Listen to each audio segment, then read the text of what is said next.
Hey guys, it's Xander here, and we're back looking at brews in Standard. This is a deck I put together at the same time I did my blue-red side deck, experimental side deck.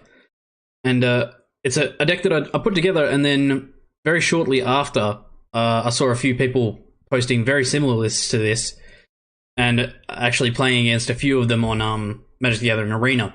So I thought I'd put this deck up before I see too many more of them. I'll just talk about the main deck, talk about the sideboard, interactions between, and hopefully you guys enjoy the video. So we're trying to break this card, Experimental Frenzy. It's for 4, 3 and a red. It's an enchantment that sits on the battlefield. You may look at the top card of your library at any time. You may play the top card of your library. You can't play cards from your hand. And for the same as its casting cost, you destroy Experimental Frenzy.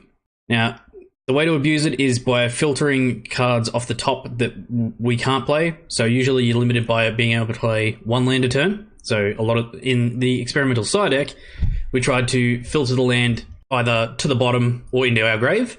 In this, because we're running green, we're actually able to play multiple lands in a turn or get rid of them using the explore mechanic. I'm trying to abuse that in this deck. So we're running a 4 of Wayward Swordtooth, which is for 3, so it's 2 and a green. It's a 5/5 dinosaur with Ascend. So if you have 10 or more permanents, you have the City's Blessing. It can't attack or block unless you have the City's Blessing. But the key part of this card is you may play an additional land on each of your turns. Now, if you have multiples of these out, it stacks. So you can play 2, 3 lands in a turn. It's just fantastic for what this deck's trying to do. Trying to abuse the explore mechanic in this is key because it's going to let us get the cards that we don't want into the bin, or it's going to let us get the lands that are sitting on top into our hands out of the way, so that we can keep playing cards. So we're running a 4 of Jadelight Ranger, which is for 3, so 1 and 2 green. It's a 2/1 Merfolk Scout with when it enters the battlefield, it explores and then it explores again. So you reveal the top card of your library. If it's a land, you put it in your hand. Otherwise, you put a +1 counter on it, and then you can either put that card back on top or into the graveyard, and you repeat this process. This card is great. It's insanely good in this deck, and it works really, really well. Jadelight Ranger's little sister, a Merfolk Branchwalker, is very similar but cheaper for 2. So it's 1 and a green. It's 2/1 Merfolk Scout, but when it enters the battlefield, it only explores once. Still getting a whole lot of exploring happening in this deck, and we're also running a 2 of Path of Discovery, which is an enchantment for 4, so 3 and a green. It's an enchantment that sits on the battlefield, and whenever a creature enters the battlefield under your control, it explores. So anything that hasn't got explore as the mechanic is going to explore, and then it's going to give us extra triggers of exploring off the top of our deck with these guys as well. So they're either going to come in huge, or if we hit a couple of lands off the top of the deck, it's going to let us filter through faster, or stuff that normally wouldn't explore is going to get that trigger as well. So it's just more guarantees that we're going to keep filtering the lands off the top. So running a 4 of Pelt Collector as well. So Pelt Collector's for 1 and 1/1. It's an elf warrior with whenever another creature you control enters the battlefield or dies, if that creature's power was greater than Pelt Collector's, you put a +1 counter on Pelt Collector. And as long as Pelt Collector has 3 or more +1 counters on it, it has trample. So when the creatures come in, we've got a heap of 2/1s, we've got a number of 5 power guys, so the chances of this getting big is very, very likely. And being able to play such a cheap creature and keep going is just great. Kral Harpooner is for 2, so 1 and a green. It's a 3/2 with reach, and it's also got an undergrowth ability, which is really cool. When it enters battlefield, you choose 1 target creature with flying you don't control.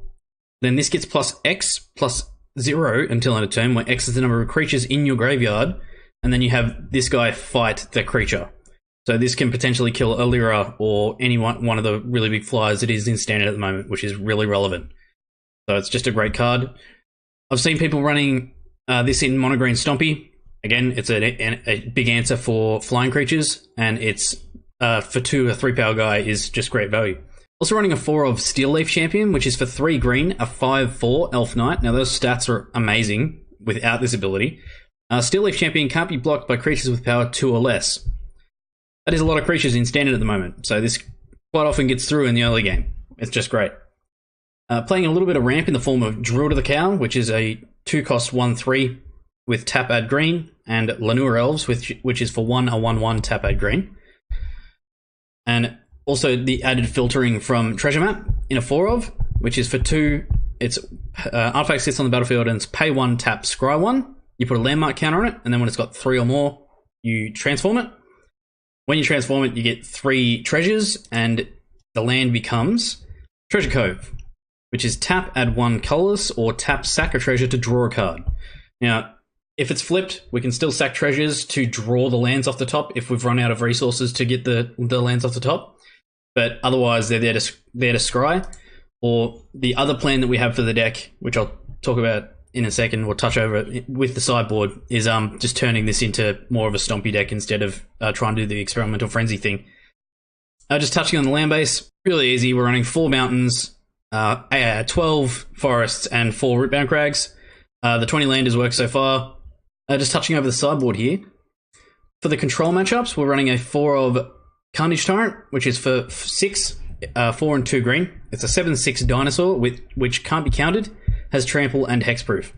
So also if they're heavy control and experimental frenzy is not working for us, we can just sub the experimental frenzy out and throw Carnage Tyrants in, and then just turn it into a mono green stompy, basically.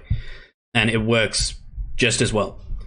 Running a 3 of Banefire, again for the control matchup. It's X and 1. At sorcery speed, you deal X damage to any target, and if X is 5 or more, this spell can't be countered, and the damage can't be prevented. For token matchups, we're running a 2 of Fiery Cannonade, which is a pretty good sweeper for 3, so 2 and a red at instant speed. Fiery Cannonade deals 2 damage to each non-pirate creature. Pirates aren't really relevant at the moment, so it's not really going to come up where this isn't useful, but it's just a great card for those aggro matchups. Vivian Reed is another fantastic way to kill flyers in green. So she's a planeswalker for 5, 3 and 2 green, comes in with 5 loyalty counters, and then her +1 ability is you look at the top 4 cards of your library, you may reveal a creature card or land from among them and put that into your hand. Put the rest on the bottom in any order, in a random order. So this is another card that can work well with Experimental Frenzy if we're running up against Boros Angels or something that's a Boros deck that's running the Boros Angel in it. Anything running Lyras, mono blue tempo has a lot of flyers in it. This will come in again. It's just a great card because the neg3 ability is destroy target artifact, enchantment, or creature with flying. Its neg8 ability is you get an emblem with creatures you control get +2/+2, have vigilance, trample, and indestructible. That's not going to happen a lot because she does paint a big target on her head, but being able to play her and then neg3 and kill something is quite often a bit of a blowout for our opponent. So it's just great.